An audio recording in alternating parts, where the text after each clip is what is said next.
1 Kings 7, 2 Chronicles 4, Psalm 44, and 1 Timothy 2.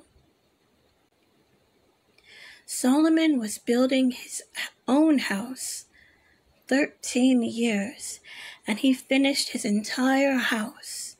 He built the house of the forest of Lebanon. Its length was 100 cubits, and its breadth 50 cubits, and its height 30 cubits. And it was built on 4 rows of cedar pillars, with cedar beams on the pillars. And it was covered with cedar above the chambers that were on the 45 pillars, 15 in each row. There were window frames in 3 rows, and window opposite window in 3 tiers. All the doorways and windows had square frames, and window was opposite window in 3 tiers. And he made the hall of pillars. Its length was 50 cubits, and its breadth 30 cubits. There was a porch in front with pillars, and a canopy in front of them. And he made the hall of the throne, where he was to pronounce judgment, even the hall of judgment. It was finished with cedar from floor to rafters. His own house, where he was to dwell, in the other court back of the hall, was of like workmanship. Solomon also made a house like this hall for Pharaoh's daughter, whom he had taken in marriage. All these were made of costly stones, cut according to measure, sawed with saws back and front, even from the foundation to the coping, and from the outside to the great court. The foundation was of costly stones, huge stones, stones of 8 and 10 cubits. And above were costly stones cut according to measurement, and cedar. The great court had 3 courses of cut stone all around, and a course of cedar beams. So had the inner court of the house of the Lord, and the vestibule of the house. And King Solomon sent and brought Hiram from Tyre. He was the son of a widow of the tribe of Naphtali, and his father was a man of Tyre, a worker in bronze, and he was full of wisdom, understanding, and skill for making any work in bronze. He came to King Solomon and did all his work. He cast 2 pillars of bronze. 18 cubits was the height of one pillar, and a line of 12 cubits measured its circumference. It was hollow, and its thickness was 4 fingers. The second pillar was the same. He also made 2 capitals of cast bronze to set on the tops of the pillars. The height of the one capital was 5 cubits, and the height of the other capital was 5 cubits. There were lattices of checker work, with wreaths of chain work, for the capitals on the tops of the pillars, a lattice for the one capital and a lattice for the other. Likewise, he made pomegranates in 2 rows around the one lattice work to cover the capital that was on the top of the pillar. And he did the same with the other capital. Now the capitals that were on the tops of the pillars in the vestibule were of lily work, 4 cubits. The capitals were on the 2 pillars, and also above the rounded projection, which was beside the lattice work. There were 200 pomegranates in 2 rows all around, and so with the other capital. He set up the pillars at the vestibule of the temple. He set up the pillar on the south, and called its name Jachin, And he set up the pillar on the north and called its name Boaz. And on the tops of the pillars was lily work. Thus the work of the pillars was finished. Then he made the sea of cast metal. It was round, 10 cubits from brim to brim, and 5 cubits high, and a line of 30 cubits measured its circumference. Under its brim were gourds for 10 cubits, compassing the sea all around. The gourds were in 2 rows, cast with it when it was cast. It stood on 12 oxen, 3 facing north, 3 facing west, 3 facing south, and 3 facing east. The sea was set on them, and all their rear parts were inward. Its thickness was a handbreadth, and its brim was made like the brim of a cup, like the flower of a lily. It held 2,000 baths. He also made the 10 stands of bronze. Each stand was 4 cubits long, 4 cubits wide, and 3 cubits high. This was the construction of the stands. They had panels, and the panels were set in the frames. And on the panels that were set in the frames were lions, oxen, and cherubim. On the frames, both above and below the lions and oxen, there were wreaths of beveled work. Moreover, each stand had 4 bronze wheels and axles of bronze, and at the 4 corners were supports for a basin. The supports were cast with wreaths at the side of each. Its opening was within a crown that projected upward 1 cubit. Its opening was round, as a pedestal is made, 1.5 cubits deep. At its opening there were carvings, and its panels were square, not round, and the 4 wheels were underneath the panels. The axles of the wheels were of 1 piece with the stands, and the height of a wheel was 1.5 cubits. The wheels were made like a chariot wheel. Their axles, their rims, their spokes, and their hubs were all cast. There were 4 supports at the 4 corners of each stand. The supports were of 1 piece with the stands, and on the top of this stand there was a round band 0.5 cubit high. And on the top of the stand, its stays and its panels were of 1 piece with it. And on the surface of its stays and on its panels, he carved cherubim, lions, and palm trees, according to the space of each, with wreaths all around.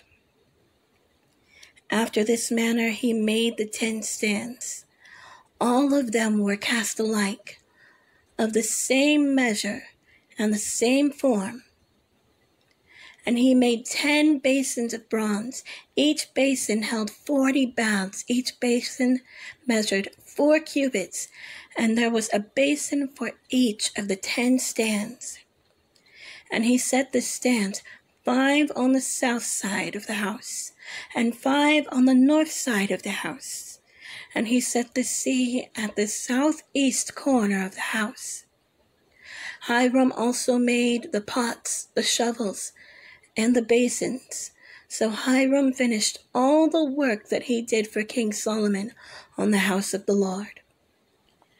The 2 pillars, the 2 bowls of the capitals that were on the top of the pillars, and the 2 lattice works to cover the 2 bowls of the capitals that were on the tops of the pillars, and the 400 pomegranates for the 2 lattice works, 2 rows of pomegranates for each lattice work to cover the 2 bowls of the capitals that were on the pillars, the 10 stands and the 10 basins on the stands, and the 1 sea and the 12 oxen underneath the sea, Now the pots, the shovels, and the basins, all these vessels in the house of the Lord, which Hiram made for King Solomon, were of burnished bronze.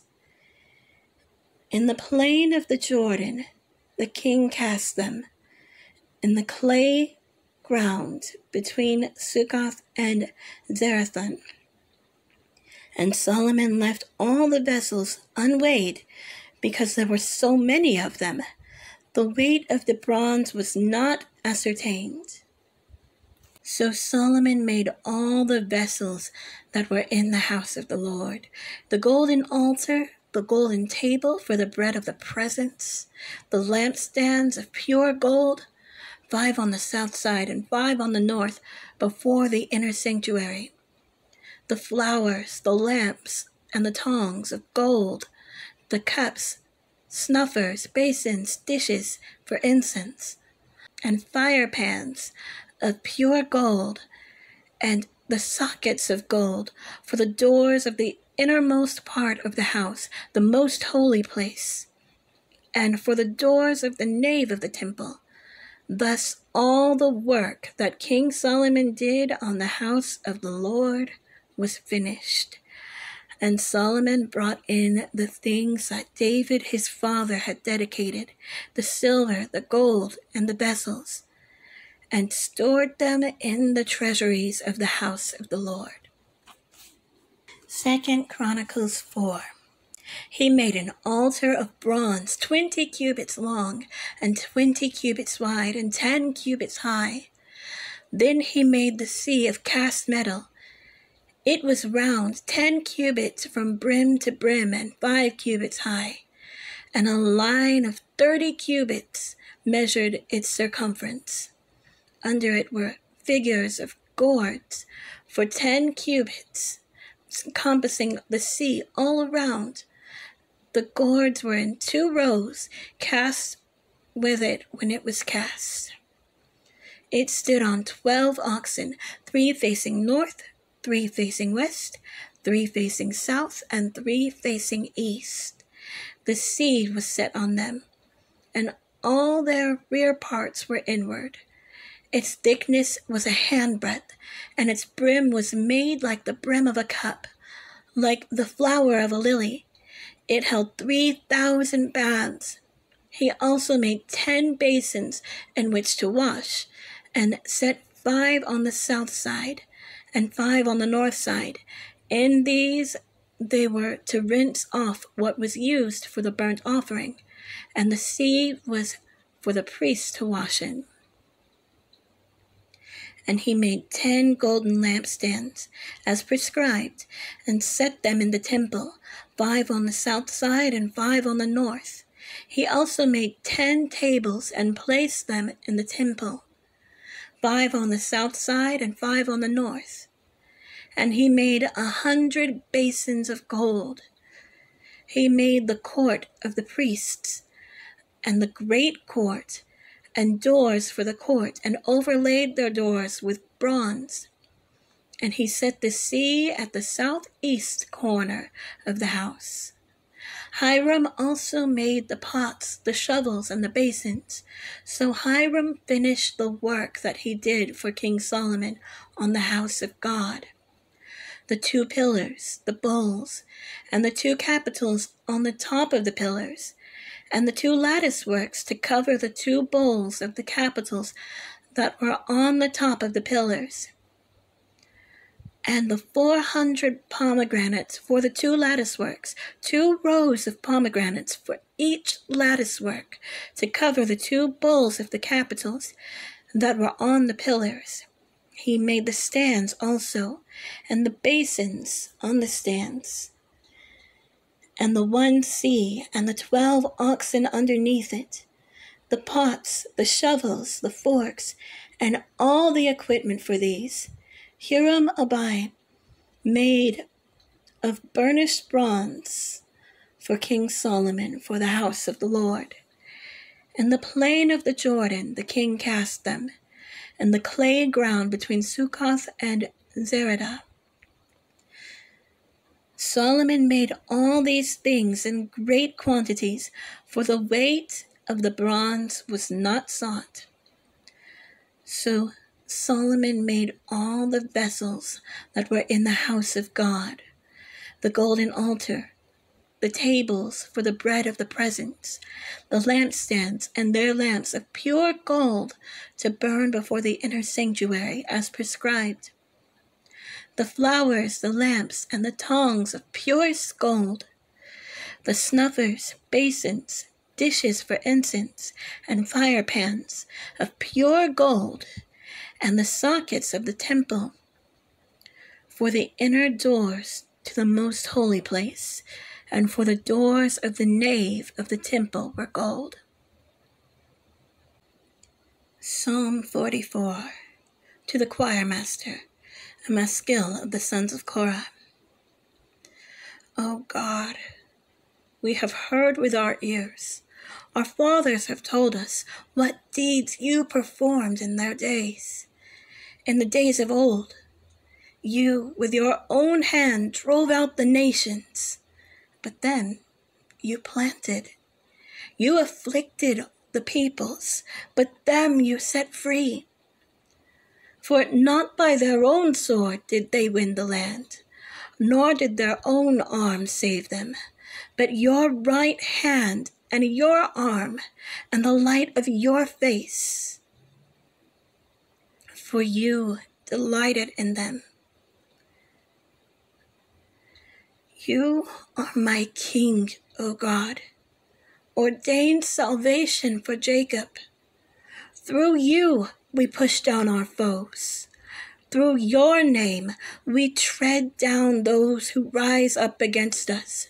For not in my bow do I trust, nor can my sword save me. But you have saved us from our foes, and have put to shame those who hate us. In God we have boasted continually, and we give thanks to your name forever. Selah. But you have rejected us and disgraced us and have not gone out with our armies. You have made us turn back from the foe, and those who hate us have gotten spoiled. You have made us like sheep for slaughter and have scattered us among the nations. You have sold your people for a trifle, demanding no high price for them. You have made us the taunt of our enemies, the derision and scorn of those around us. You have made us a byword among the nations, a laughingstock among the peoples. All day long my disgrace is before me, and shame has covered my face. At the sound of the taunter and reviler, at the sight of the enemy and the avenger, all this has come upon us, but we have not forgotten you, and we have not been false to your covenant. Our heart has not turned back, nor have our steps departed from your way. Yet you have broken us in the place of jackals, and covered us with the shadow of death. If we had forgotten the name of our God, or spread out our hands to a foreign God, would not God discover this? For he knows the secrets of the heart. Yet for your sake we are killed all the day long. We are regarded as sheep to be slaughtered. Awake! Why are you sleeping, O Lord? Rouse yourself. Do not reject us forever. Why do you hide your face? Why do you forget our affliction and oppression? For our soul is bowed down to the dust. Our belly clings to the ground. Rise up. Come to our help. Redeem us for the sake of your steadfast love. 1 Timothy 2.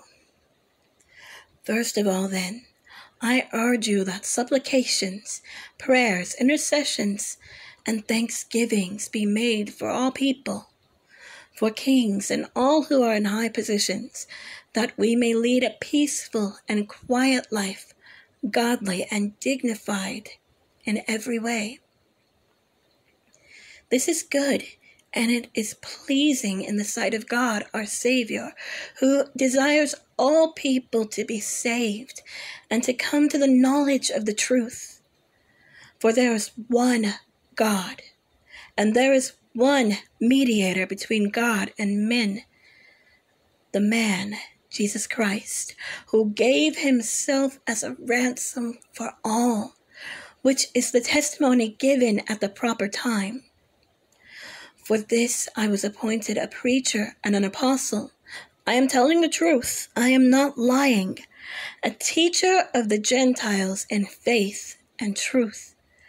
I desire then that in every place the men should pray, lifting holy hands without anger or quarreling. Likewise also that women should adorn themselves in respectable apparel, with modesty and self-control, not with braided hair and gold or pearls or costly attire, but with what is proper for women who profess godliness, with good works. Let a woman learn quietly, with all submissiveness. I do not permit a woman to teach or to exercise authority over a man. Rather, she is to remain quiet. For Adam was formed first, then Eve. And Adam was not deceived, but the woman was deceived and became a transgressor. Yet she will be saved through childbearing, if they continue in faith and love and holiness with self-control.